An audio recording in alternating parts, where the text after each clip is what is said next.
Excuse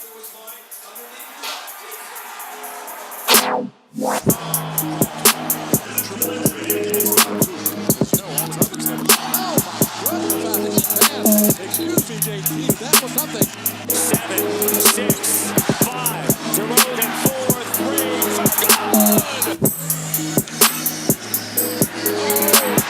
good! William Jackson, no one near him, taking it the distance for the touchdown. Out route, and Jackson just reads it and jumps Jordy Nelson's 10-yard out and just, wow. Hey everybody, here we go again, another new episode. This is episode 10 of Locker Talk Podcast. It's going to be a bit of a shorter one tonight. We've got some stuff going on, so if it's shorter, maybe it'll keep your attention span a little bit more on track. Well, last night sucked for the Leaf fans, and that is me included. I was very not happy. So we'll talk about that first because, wow, that was almost embarrassing. Yeah, I don't know. Thoughts, boys? I don't want to hear Darren's thoughts. I think we should let Darren start because he's not a Leafs fan, so. I don't think you should have made it that far. Freddie Anderson's on his head for 3 games. It had to come down on you sooner or later. You were giving up 42 chances a game. That's not a good way to win. Also, Mike Babcock's not a good coach. Wow. I don't know about that, but definitely was out-coached, I'd say, in that round, though. And that's weird being a second-year coach. I am more of a put your best players in the best chance to win, and he did not do that, in my opinion. So that's why I'm not a big fan. Never been a big Mike Babcock fan. I'm more of a Joel Quenneville kind of guy. Yeah, I think it's next year will be different. I think he kind of learned he has to put his guys out there that can score goals, and he didn't do that this time. Austin Matthews was invisible, and that's partially his own fault, but could be line combinations too. I don't understand why I put Austin Matthews with fourth line people and then put Willie Nylander on the fourth line. Yeah, I just don't see how that's a successful. How you're expecting your team to play for you when you're doing that. I just wouldn't play for him if I was on that team. But that's just me. Yeah. The Leafs defense needs to get a lot better by next year, like a lot better. I would say Jake Gardner's going to be a Leaf till next year for sure, but Morgan Riley, Travis Dermott, Jake Gardner, and the rest of you can go away. Ron Hainsey was okay. He'd be a good 6th defenseman, but we certainly need better defensemen. That's the first time Ron Hainsey has ever lost a playoff series. I don't know if you ever knew that or not. That's pretty funny. Matt, thoughts? I don't know. I got so many different things that I want to say about this series. I do agree that Babcock probably didn't give the Leafs the best chance to win.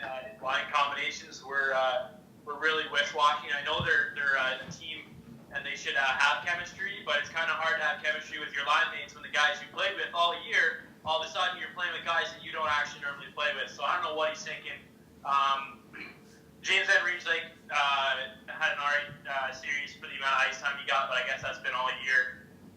Zach Hyman had 6 points in 7 games, which I think he had more points than Austin Matthews, and he actually showed up more than him. So you had guys like Hyman who I biased for, but you can't have guys stepping up like him when your star players like William Nylander and Austin Matthews aren't doing anything. I just don't think the guys came to play when they needed to, and the Boston Bruins are a really good team. So even if we did beat the Bruins, I don't know how we would have done with Tampa Bay if we were playing anyway.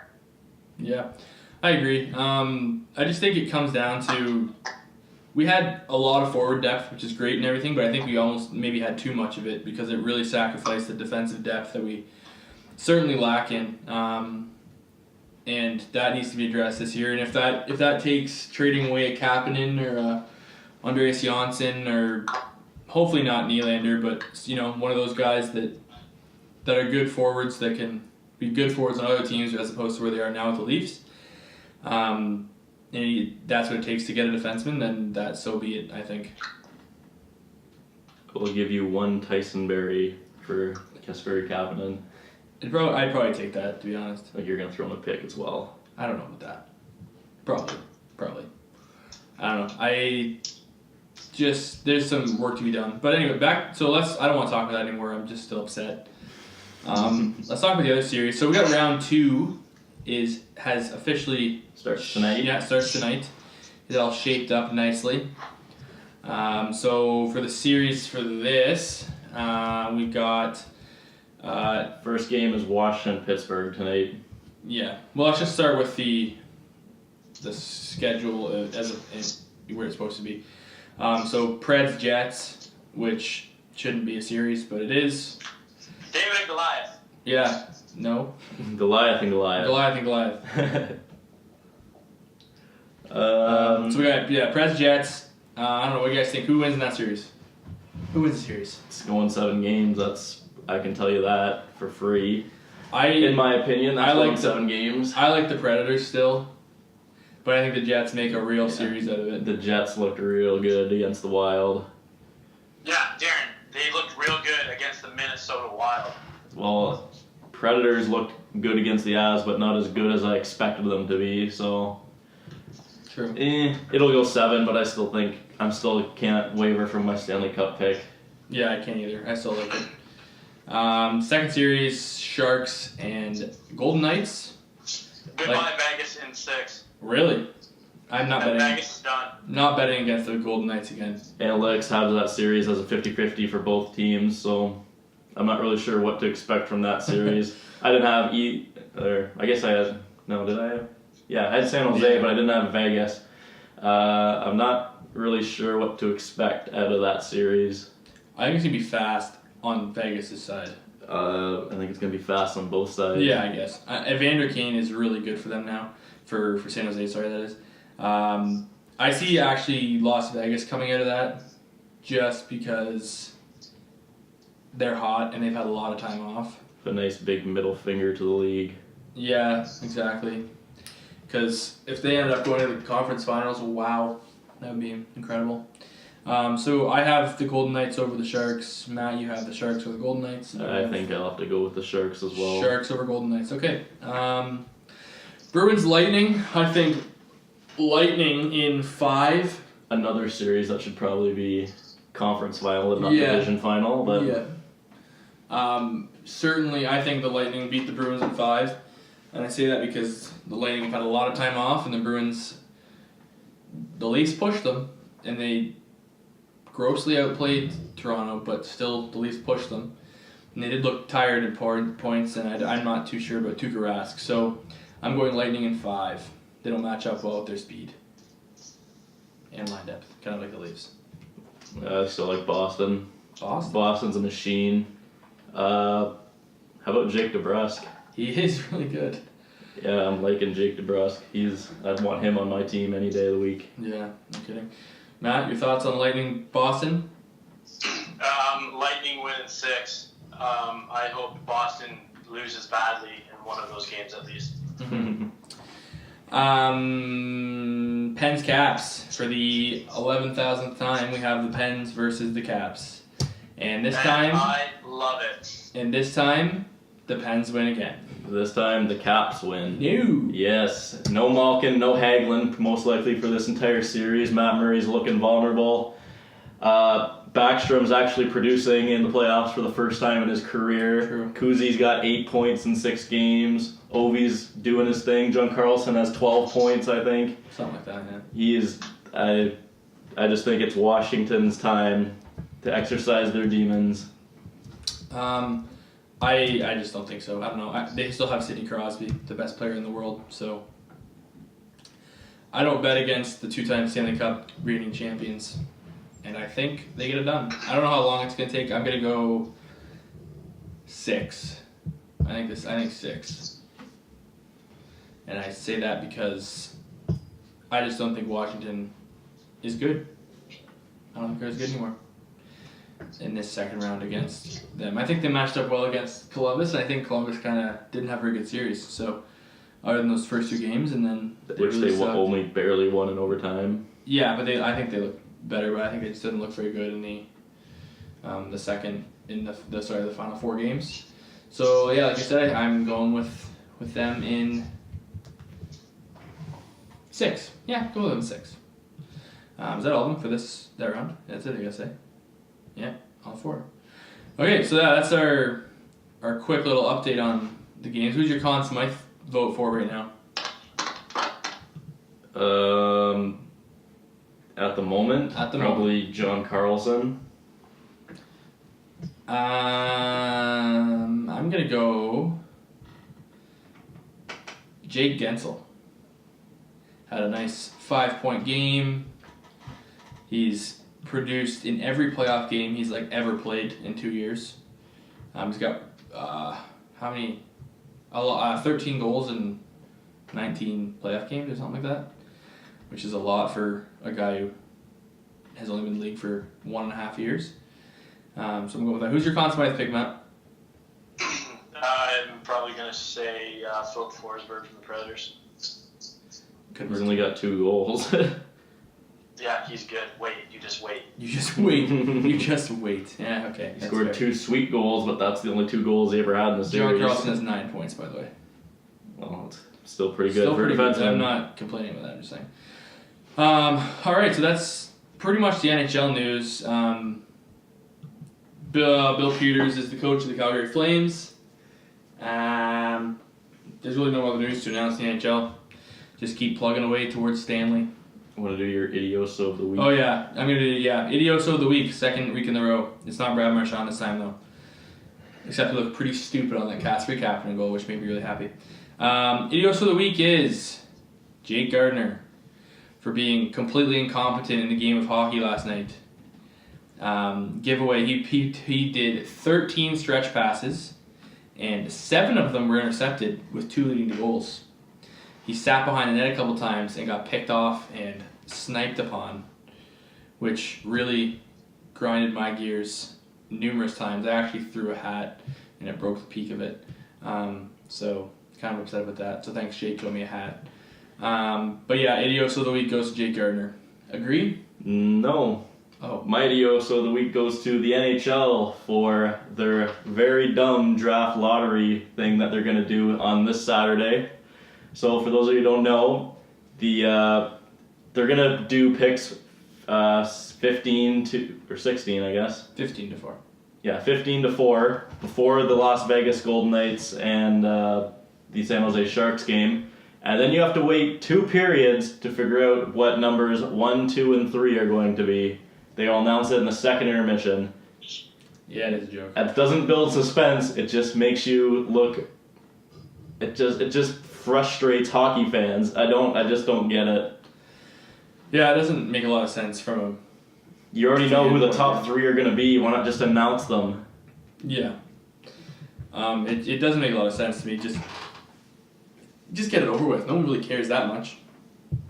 Especially, and what happens if one of the teams from 15 to 4 jump up? Or 3 of them? Mm-hmm. You'll know who the teams are. You just don't know one who's number 1, number 2, and number 3. So just do it right away. It's stupid. It's stupid. Matt, do you have an Idioso of the week? I want to put it on Jake Gardiner because I'm mad at him, but I feel like he can't. All of Leafs Nation hates him right now, so maybe I should lay off. I think I'm going to say my Idioso of the week is actually Mike Babcock for actually screwing the Leafs' chances by putting the most ridiculous lines I've seen in a while together. And William Nylander wasn't producing, but you put him on the 4th line, and what are you thinking? He's one of your top 5 players. Yeah, I agree. Let him work it out. All very fair assessments, I'd say. So moving on, do we have any questions for hockey? No hockey questions, right? Anybody have hockey questions? No, I don't think so. I don't think so. Okay. So moving on, tonight, I hope to get this uploaded before the draft, or at least during. The NFL draft is tonight. I tried putting up a link to it today, to my mock draft, which apparently just decided not to work. So I'm going to try and do that as we're talking right now too, but just bear with me in the fact that I'll try to remember what I had. But so if you do read it, just skip through it. I don't really care. It took kind of a while to do, so just look at the team that you have and see if I'm right or wrong, or whoever. If you don't care, then don't. But so I'm gonna post a link to it right now. But tonight is the draft. So the first overall pick was the Cleveland Browns. Is the Cleveland Browns.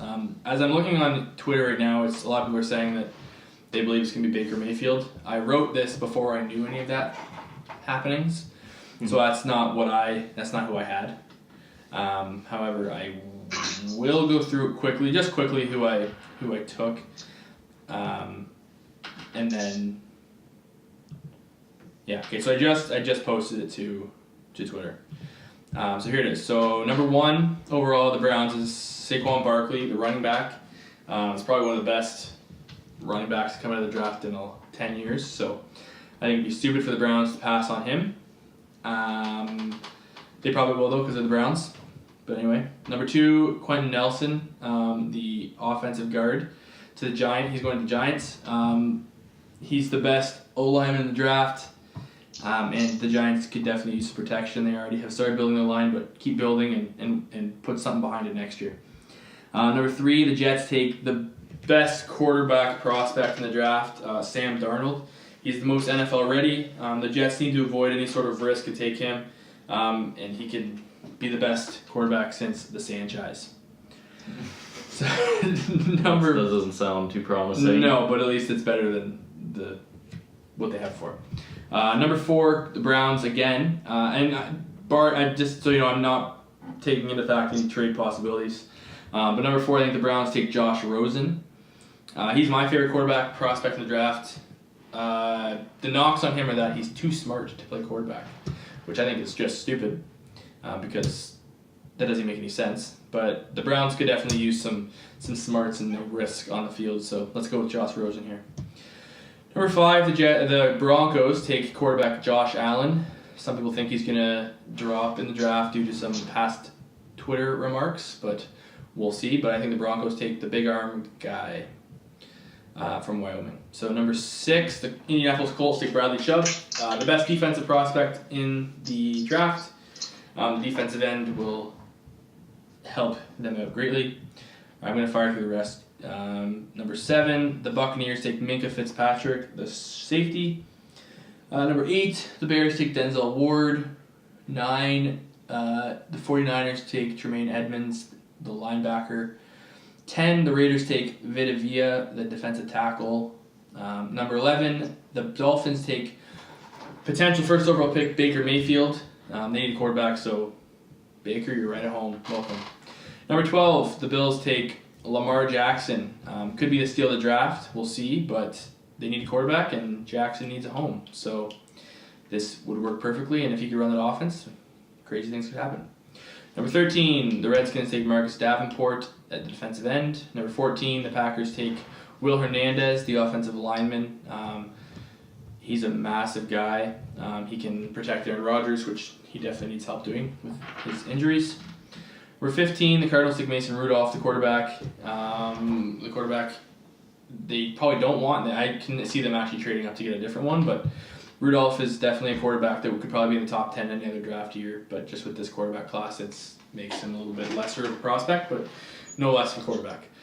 16, the Ravens take Derwin James, the safety. 17, the Chargers take Roquan Smith, the linebacker. 18, the Seahawks take Harold Landry, the defensive end. 19, the Cowboys take Leighton Vander Esch. 20, the Lions take tight end Mike Gesicki. 21, the Bengals take Isaiah Wynn, the offensive lineman. 22, the Bills take Taven Brown, the defensive tackle. 23, the Patriots take Darius Juice, the running back. 24, the Panthers take a wide receiver, Calvin Ridley. 25, the Titans take Mike McGlinchey, the offensive lineman. 26, the Falcons take Josh Jackson, the cornerback. 27, the Saints take Dallas Goedert, the tight end. 28, the Steelers take Rashaan Evans, the linebacker. 29, the Jaguars take Hayden Hurst, the tight end. 30, the Vikings take Colton Miller, the offensive lineman. He's 6'9", so he's big.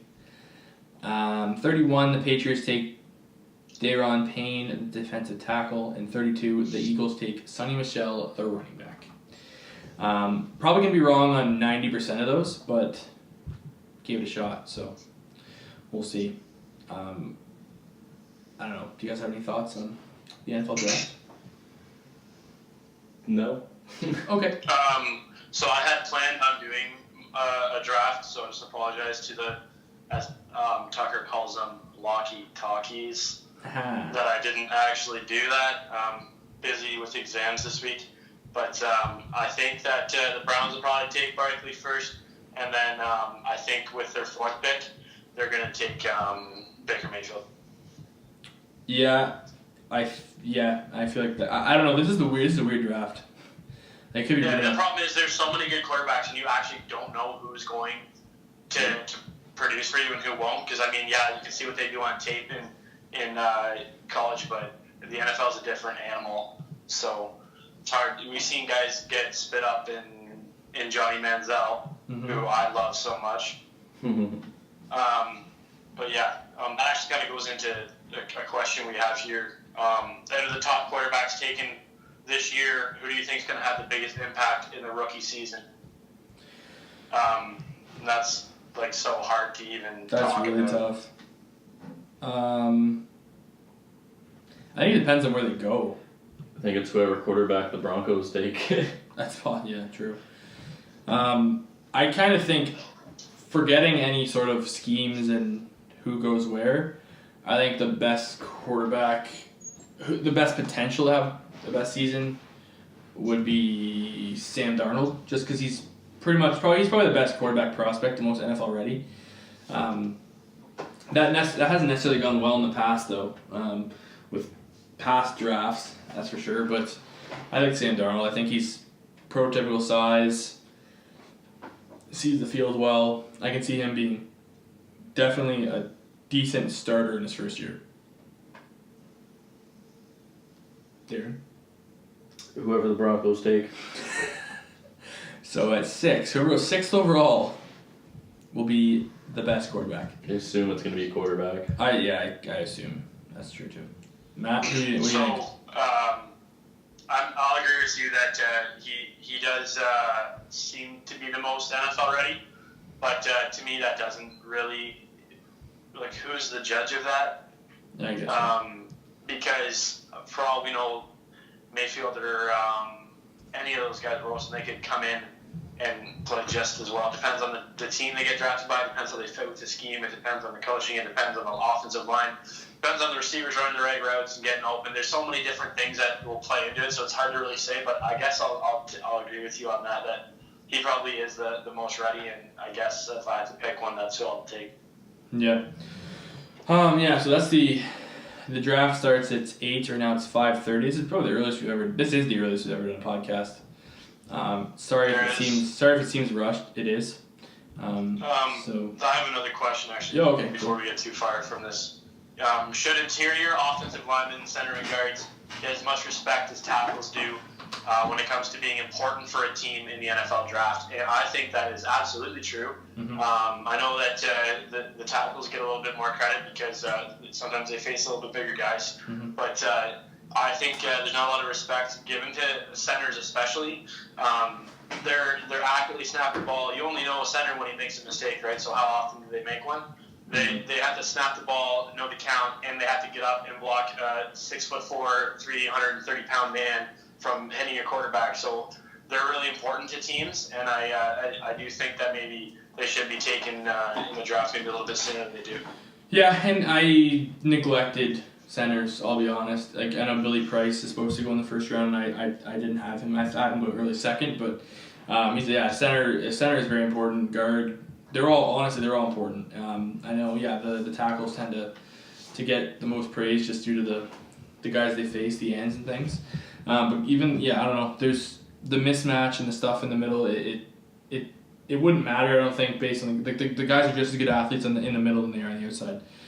And it's just as important because, I mean, a lot of teams aren't necessarily always bouncing to the outside all the time anymore. It's a lot of up the middle. And guys can break off if they have the right guys up the middle who are protecting them and making holes for them. So I think it's definitely important to have a good interior as well as, you know, guys on the outside to protect the quarterback and stuff. But they definitely do get undervalued, which is probably not fair and sometimes warranted though. I mean, a few of them, like some of them, are really good in this year's draft. Like, well, I mean, Quentin Nelson's a guard, so I mean he's supposed to go in the top 5. So I mean, I guess that's a good thing. So and he's an absolute animal. So we'll see how it plays out, but it's definitely an important role. So do we have any more questions, or is that it for questions? I have a hockey one from Nick, but I think we're pretty much done with the football anyway. Yeah, he says, would Brad Marchand be running around like a rat if there was a guy sitting on the bench waiting for a tap on the shoulder, which means to go out and fight him? Yes, because he's done it for years. I agree. Even when that was a thing. Yeah, he was a rat back then, and he's a rat now, and he'll be a rat forever. Yeah, nothing would change. He's just like that. It doesn't matter if there's a 6'8" guy who's gonna come and punch him in the face. He'd just laugh at them like he always does and continue to do his thing. So no. Yeah, no, there's no ifs, ands, or buts about it. He's a rat, and he always will be one. I really don't like him at all. One last thing before we go. Yeah, sure. Who's gonna win the draft lottery? Ooh. Who's getting the first overall pick? Who is going to get the first overall pick? Who's your predictions for first overall pick? The Buffalo Sabres. Oh, I hope so they're gonna, well, technically not win the draft lottery because they're there already, but they're gonna stay put at 1. Actually, you know what? Let me just rephrase that. The Edmonton Oilers will somehow find a way to get the first overall pick for the 1800th time. Probably. If your team's not in the playoffs, or they've been or I guess not, they're eliminated. If your team didn't make the playoffs and you're bored, you can Google search draft lottery simulator, and it'll give you the top 3 picks that are going to come up, and you can just do that 100 times over until your team gets the first overall pick if you'd like. That's right. So yeah, it's a good way to kill time. My pick for the first overall pick, and it's going to have a trickle-down effect, a major trickle-down effect. The Ottawa Senators are going to win the draft lottery, and then they're going to proceed to sign Erik Karlsson to a long-term deal and have the best defensive pairing in a long time. So the tides are going to change in Ottawa, and it's because of Rasmus Dahlin. I hope Ottawa doesn't win. I would love if Ottawa got bumped down to 5. That would be my favorite thing. That would be my favorite thing to happen since we got either this year's first round pick or next year's first round pick. But I believe the Chicago Blackhawks are going to win the draft lottery because the NHL is rigged like that. That would suck. Yikes. They would. What would happen though there? Because after 3 years, they wouldn't be able to afford them. What do you mean? It's just an entry level deal. But after 3 years, they wouldn't be able to afford them. They still have. Yeah, they will, because Jonathan Toews will probably be old folks home by that point. I don't know about that. I don't know. I hope he doesn't go. Get me going about Jonathan Toews like you get Tucker going about Brad Marchand. All right, fine. All right, that everything. That's the podcast. It's a quick one this week. You can listen to it while you're getting ready for work in the morning. We'll promise to be back to full length next week when we get everything going. Darren's in the midst of moving to my house, so we're gonna have a new studio and everything. We'll be switching back and forth between Peterborough and Oshawa, so we'll keep you updated on anything. We'll do our 40 times here, maybe within this week. Maybe this week. We'll see what happens. It's supposed to snow again this week, so I guess we'll wait and see. But we will get to 40 times in. We will be NFL draft prospects for 40 yards. But yeah, if you have any questions, feel free to message us them during the week anytime you have anything pop up, and we'll for sure talk about it. But thanks for listening, and that'll be it here from us. Anything to add, boys? Have a good week. Have a good week, bringing Forcers back into hockey. See you later.